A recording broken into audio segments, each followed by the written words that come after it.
गरुड़ पुराण में बताया गया है कि मृत्यु अंत नहीं है, बल्कि एक नई यात्रा की शुरुआत है। जब मनुष्य अंतिम सांस लेता है तो उसके सामने क्या घटित होता है? क्या सच में उसके कर्म उसके सामने प्रकट होते हैं? आज हम खोलेंगे उस दिव्य रहस्य का पहला अध्याय। यह है गरुड़ पुराण कथा भाग 1, मृत्यु से पहले अंतिम क्षण। और याद रखिए, यह तो केवल शुरुआत है। गरुड़ पुराण के अनुसार मृत्यु से कुछ क्षण पहले मनुष्य अपने समस्त कर्मों को स्वयं देखता है, जैसे जीवन एक चलचित्र बनकर सामने आ जाए और कोई भी दृश्य उससे छिपा नहीं रहता।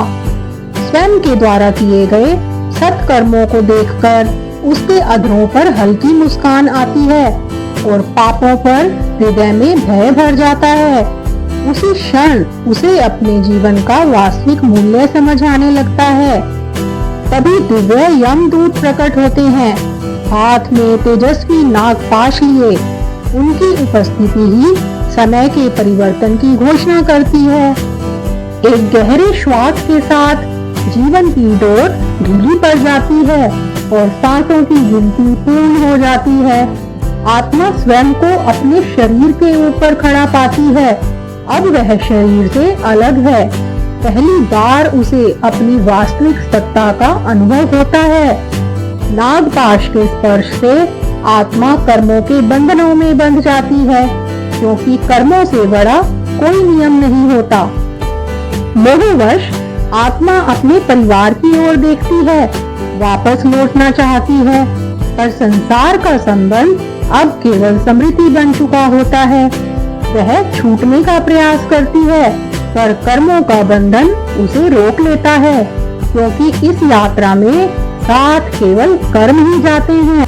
अब यमदूत आत्मा को उसके कर्मों के मार्ग पर ले चलते हैं। यात्रा आरंभ हो चुकी है, एक ऐसी दिशा में जहां न्याय प्रतीक्षा कर रहा है। मृत्यु अंत नहीं, यह सत्य का क्षण है, जहां मनुष्य अपने कर्मों से सामना करता है और वही कर्म आगे की दिशा तय करते हैं। यही जीवन का शाश्वत नियम है। इसलिए जीवन में ऐसे कर्म करें कि अंतिम क्षण में भय नहीं, शांति हो।